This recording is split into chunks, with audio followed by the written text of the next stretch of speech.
Monsoon शुरू होते ही ग्रामीण क्षेत्रों की मुसीबतें बढ़ जाती हैं। उज्जैन के गांव सुतारखेड़ी मूलभूत सुविधाओं को लेकर तरस रहा है और अब ग्रामीणों के सब्र का बांध भी टूट चुका है। इसलिए उन्होंने जनप्रतिनिधियों और प्रशासन के खिलाफ मोर्चा खोल दिया और यहां तक कह दिया है कि अगर समाधान नहीं हुआ तो चुनाव का बहिष्कार किया जाएगा।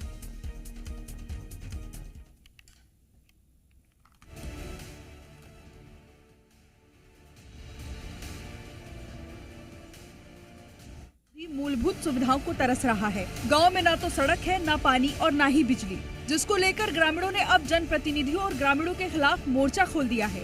ग्रामीणों का आरोप है कि गांव में कोई जनप्रतिनिधि नहीं आता और सरपंच भी बात नहीं सुनता। परेशान ग्रामीणों ने तो अब यहाँ तक कह दिया कि सड़क नहीं तो वोट नहीं। बताए भैया क्या समस्या है? सर, हमारे यहाँ रोड की बहुत समस्या है। बीमार दुखी डिलीवरी में हर बात की समस्या है। कीचड़ बहुत होता है। बहुत समस्या, हमारे रोड की समस्या है।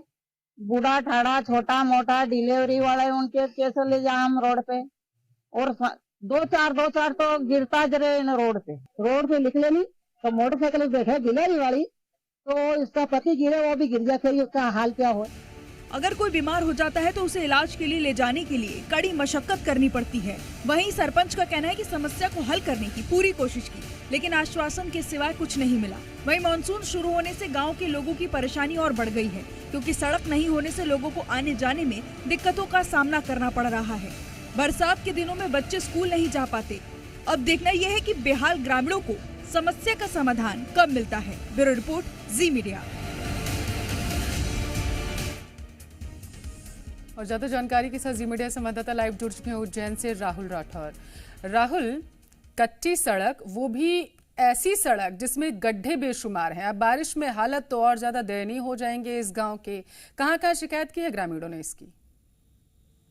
देखिए, निश्चित रूप से अब चूंकि विधानसभा चुनाव आने वाला है और ऐसे में ये जो परेशानी है वो अब नेताओं के लिए एक बड़ी मुसीबत बनने वाली है, क्योंकि ग्रामीणों के लिए तो ये हमेशा से ही मुसीबत रहा है, लेकिन अब नेताओं के लिए भी ये मुसीबत बनने वाला है। ग्रामीणों ने स्पष्ट रूप से कह दिया है कि जिला मुख्यालय से महज 20 किलोमीटर दूर होकर भी आजादी के 75 वर्ष बाद भी जब विकास नहीं हो पाया, कोई ग्रामीण क्षेत्र में एक जनप्रतिनिधि देखने तक नहीं गया कि क्या विकास कार्य हुए, क्या नहीं हो पा रहे हैं, तो उसको लेकर अब ग्रामीणों में बहुत आक्रोश है। और उनका स्पष्ट रूप से कहना है कि अब तमाम जो नेता हैं, चाहे वो सांसद हो, विधायक हो, चाहे सरपंच हो, सबका वो बहिष्कार करेंगे अगर उनकी बातों का निराकरण, उनकी मांगों का निराकरण नहीं होता है तो। क्योंकि ग्रामीणों ने स्पष्ट रूप से कहा कि जन सुनवाई में भी वे जाते हैं, तो जिला कलेक्टर के पास जब वे जाते हैं, जन सुनवाई हर मंगलवार को बड़े उससे की जाती है कि सभी को आश्वासन मिलेगा, सबका काम हो जाएगा। लेकिन वहां जब ये बार बार जाते हैं 20 किलोमीटर दूर शिकायत करने, तो वहां पर भी निराकरण नहीं होता है, सिर्फ आश्वासन देकर लौटा दिया जाता है। तो ऐसे में ग्रामीणों की सुनेगा कौन? और जी मध्य प्रदेश छत्तीसगढ़ के माध्यम से हम यही जिम्मेवारों को जगाने के लिए इस जो तस्वीरें हैं ग्रामीण क्षेत्रों की वो है और उनको बताना चाहते हैं कि ग्रामीणों की अब उन्हें सुन लेना चाहिए, क्योंकि बारिश का समय है। देखिए, सबसे ज्यादा परेशानी ग्रामीणों को बारिश में आती है। वहां पर इस कदर कीचड़ जम जाता है कि ना स्कूल के बच्चे स्कूल समय पर पहुंच पाते हैं, कोई समय पर पहुंचने की कोशिश भी करते हैं तो उनके वाहन जो है वो उस कीचड़ में, उस गड्ढे में फंस जाते हैं। अगर इमरजेंसी में किसी महिला को उपचार के लिए जाना है या किसी बुजुर्ग को उपचार के लिए जाना है, डिलीवरी वाली महिलाएं हैं उनको जाना है, तो वो समय पर नहीं पहुंच पाती, जिससे उनकी जान पर बन आती है। तो हर तरह से परेशानी है। सड़क तो ठीक है, परेशानी तो राहुल ये भी है कि अगर गांव में बिजली ही नहीं पहुंचेगी तो बच्चे पढ़ाई कैसे करेंगे? आपने बच्चों का यहाँ पर जिक्र किया, बिजली नहीं पहुंचेगी, पढ़ाई कैसे करेंगे? दूसरी सबसे बड़ी समस्या ये भी कि पानी नहीं होगा तो जीवन कैसे आखिर जिया जाएगा? क्योंकि जैसी अब तस्वीरें बता रहे हैं गाँव की, तो उससे तो साफ जाहिर हो रहा है कि नल जल योजना जो है वो फिलहाल यहाँ पर फेल होती हुई नजर आ रही है।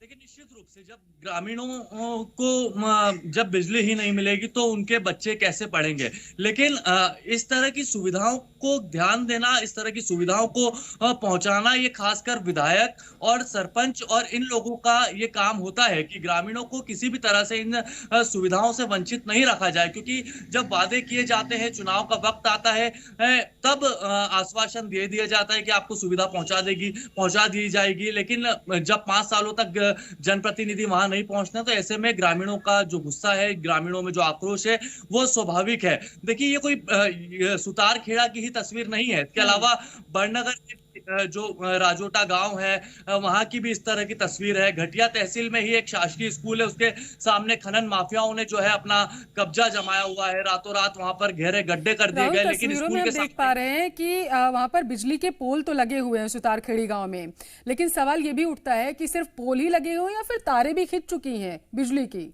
ग्रामीणों का क्या कहना है?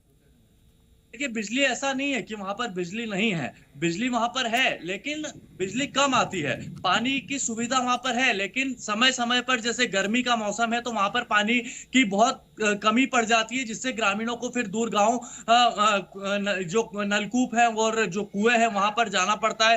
काफी परेशानियों का सामना करना पड़ता है। अब बारिश में तो पानी की समस्या नहीं आएगी, लेकिन बारिश में उस रास्ते की वो बड़ी समस्या है जिससे वो पानी लेने जाते थे। तो तमाम तरह की जो परेशानियां हैं वो स्पष्ट है। अब इसको लेकर जिम्मेवारों को जागना होगा। और देखिए, स्पष्ट रूप से कहना है सरपंच का भी। सरपंच से जब हमने बात की तो सरपंच का कहना है कि ऐसा नहीं है सरपंच कि कह रहे हैं, अधिकारी कह रहे हैं राहुल, लेकिन हालात तो जस के तस बने हुए हैं। अगर कोई निंद्रावस्था से उठ जाता समय रहते तो ये तस्वीरें और बेहतर हो सकती थी और हमारा आप इस मुद्दे पर बात नहीं कर रहे होते। हालांकि देखना होगा कि अधिकारी जागते कब है। बहुत शुक्रिया फिलहाल के लिए राहुल, तमाम जानकारी।